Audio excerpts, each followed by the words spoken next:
Amis des constellations, aujourd'hui nous allons découvrir une célébration spirituelle qui débute chaque année au mois de décembre, le 9 décembre nommé Kislev.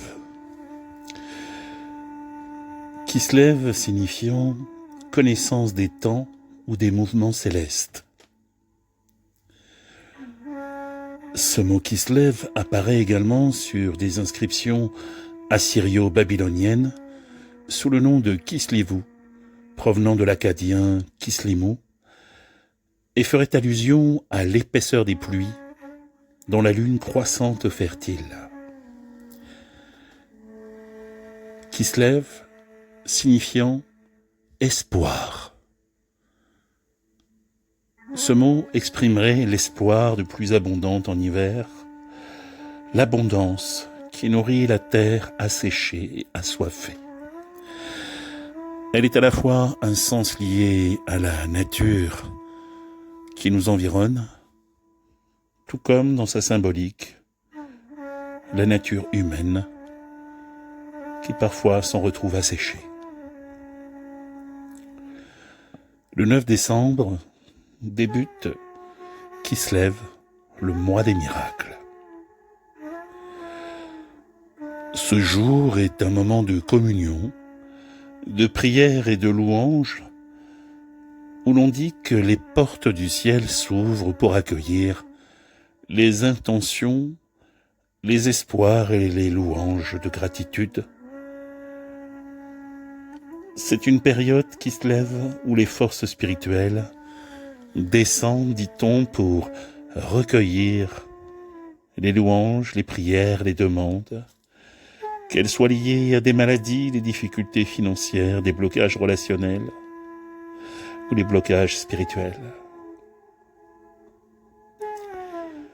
Si nous revenons à l'origine de cette pratique dans les traditions ésotériques, notamment dans la Kabbala judéo-chrétienne, la mystique juive, le 9 décembre est une période de gratitude envers l'absolu, l'éternel, envers la force de l'origine d'où tout part et tout retourne.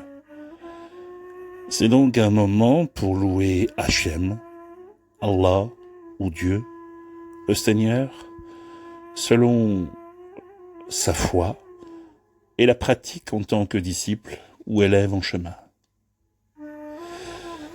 Traditionnellement, il est allumé une ou des bougies, au nombre de 7, 8 ou 9, selon les traditions, ou une bougie, une neuvaine, par exemple pour les chrétiens, symbolisant les 9 jours de prière, d'oraison, de louange ou de méditation, afin de créer les conditions pour pouvoir recevoir les forces d'un destin plus favorable, les miracles de la vie et la manifestation des grâces du miséricordieux.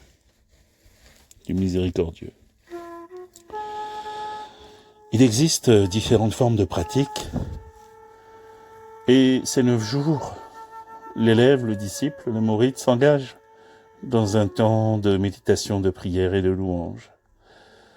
Chaque tradition a ses propres pratiques.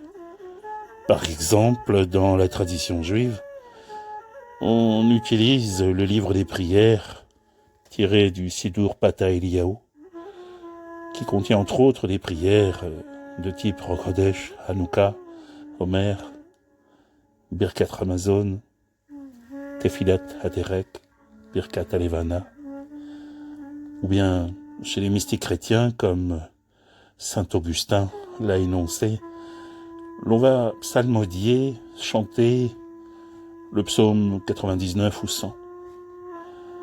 Un psaume qui nous invite à servir l'Éternel avec joie et enthousiasme, in Deus, en Dieu, in Theos, avec enthousiasme, servir l'Éternel. Cette vertu spirituelle qui est l'espérance. Parce que pour les traditions anciennes, l'espérance n'est pas une vertu humaine, mais une vertu spirituelle qui provient directement de la source de l'origine. Dans d'autres cercles chrétiens, on brûle une neuvaine durant 9 jours et l'on récite les psaumes, les 7 psaumes de la pénitence. Une pratique servant à se purifier, à laver ses robes, au sens symbolique, se nettoyer de toutes les influences négatives, formes de pensée, schémas de pensée négatifs, fixations, obsessions, ou les passions sur le plan émotionnel, toutes les émotions conflictuelles, que ce soit envers nous, ou envers d'autres, ou envers cette partie du monde dans laquelle nous vivons. C'est un moment de prière, de recueillement, qui est essentiel, où l'on privilégie cette intériorité pour remercier et pour déposer une demande sincère, la prière du cœur. Une intention qui se transforme et qui nourrit l'espérance, que ce soit pour soi-même ou pour l'un ou l'autre de nos proches. Dans la 4e voie de Gurdjieff ou du Sayed Salim Aïssel, l'invitation est de chanter la stance derviche numéro 7, l'espérance, qui dit « Ô fils de la terre, je veux t'enseigner l'espérance. Elle est inscrite dans les étoiles et les planètes qui dessinent d'autres mondes. Elles sont l'abri des âmes et présagent l'aurore des mondes à venir. » Dans ces cercles, derviches, s'ensuit bien sûr une pratique de la bonté. Cette invitation à pratiquer ardemment la bienveillance envers toutes les créatures. Dans certaines mystiques de l'islam, on va réciter et chanter la première sourate, celle de la reconnaissance envers Allah, l'unique et miséricordieux. On dit que par cette pratique qui se lève, ce mois des miracles, on dit dans la mystique juive que c'est le prophète Élie lui-même qui redescend du ciel vers la terre pour recueillir les prières des dévots et les porter au cœur du bien-aimé. Dans l'islam, on raconte selon les cercles que c'est le prophète Ibrahim, ou Kird, qui accomplit cette faveur aux hommes auprès de l'Éternel. À travers ce mois de pratique spirituelle, ce sont les valeurs de louange, de gratitude, de bénédiction et d'espérance qui sont au cœur de ces pratiques. Essayons de comprendre ce qui se passe du point de vue systémique. En cultivant ces vertus spirituelles, sur le plan systémique et spirituel, nous renouvelons notre appartenance à Dieu, au principe de l'un. La définition de Dieu étant le tout, ce qui contient le tout. Il n'y a pas d'autre absolu que l'absolu. La ilaha illallah. Ainsi, nous resterons le principe de l'ordre et de l'ancienneté, en reconnaissant ceux qui nous ont précédés, tels que les écrits sacrés nous ont invités à le faire, louer son père et sa mère, louer jusqu'à la source, jusqu'à la force de l'origine, où tout retourne et d'où tout part. Ainsi, le principe de l'ordre et de l'ancienneté est respecté, l'ordre juste, le bon cosmos, cosmos signifiant l'ordre juste. Dans cette pratique spirituelle, nous nous préparons à recevoir les miracles de la vie, ce que l'on nommait autrefois et encore aujourd'hui les miracles de Dieu. Chaque prière, chaque intention posée durant cette période est telle une semence, une graine d'espérance qui est plantée pour le mois et l'année à venir. Elle est cette reliance au passé de nos ancêtres, à notre terre de naissance, celle de nos ancêtres, des peuples auxquels nous appartenons. Et c'est comme une force de vie qui s'active en nous, une force de soutien, par lequel la baraka ou la shekhinah ou l'Esprit Saint peut se manifester selon la grâce du bien-aimé. À travers Kislev, ce mois des miracles, cette période de l'année également, le mois de décembre, cette loi spirituelle, elle nous rappelle que quelle que soit l'obscurité que nous traversons, quelle que soit l'obscurité la plus grande qui soit, il y a toujours la lumière infinie de Dieu qui peut se manifester lorsque 2 ou 3 sont réunis en son nom. Le miracle de la vie se manifeste. Ainsi, dans cette pratique, nous recevons en tant que descendants une force qui vient à la fois du passé, qui vient du destin de nos ancêtres, qui ont traversé les ténèbres et qui ont, avec l'aide de Dieu et l'aide des hommes, par le biais de la prière et de la pratique des vertus, ont permis de traverser les moments d'obscurité les plus sombres de l'humanité, et on peut retrouver cette lumière infinie et cette paix et cet amour. Alors nous pouvons nous demander si nous voulons pratiquer ou pas ce mois de décembre, ce 9 décembre, qui est cette porte qui s'ouvre entre la terre et le ciel. Est-ce que nous pouvons justement être un peu plus attentifs à cette période-là, pendant 9 jours?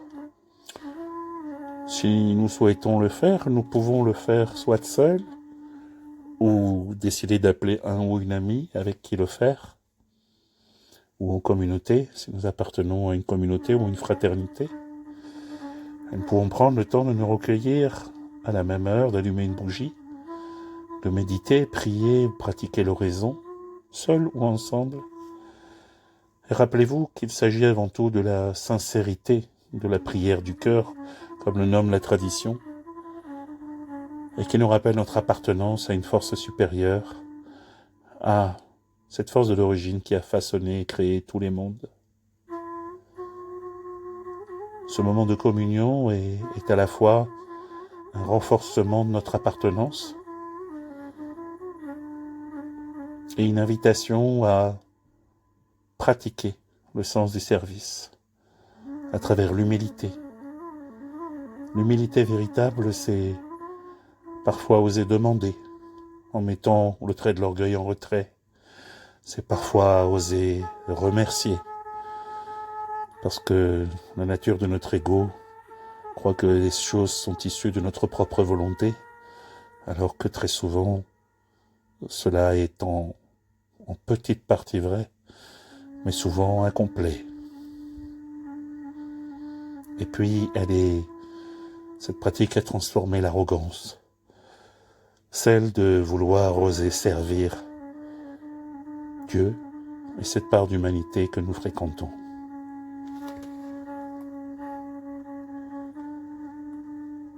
Enfin, le 9 décembre, c'est une occasion précieuse pour célébrer notre spiritualité, que nous soyons juifs, chrétiens, bouddhistes, soufis, ou quelle que soit la tradition, où nous pouvons tout simplement, si nous ne sommes d'aucune de ces traditions, nous pouvons consacrer des moments de silence et de contemplation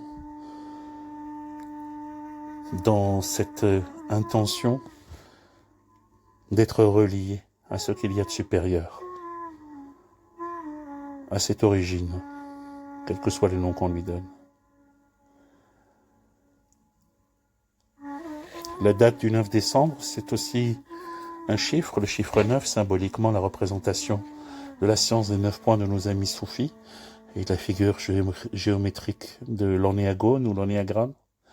C'est également aussi dans sa symbolique les 9 mois de gestation, un cycle qui s'achève pour le renouvellement des forces de vie et d'amour, pour permettre à notre nature humaine de nous élever jusqu'à notre nature céleste originelle, par la grâce du Très-Haut. Mes amis, je vous souhaite que ce podcast vous apporte paix et lumière, mais surtout que la pratique vous permette de toucher cette grâce ou cette bonté divine.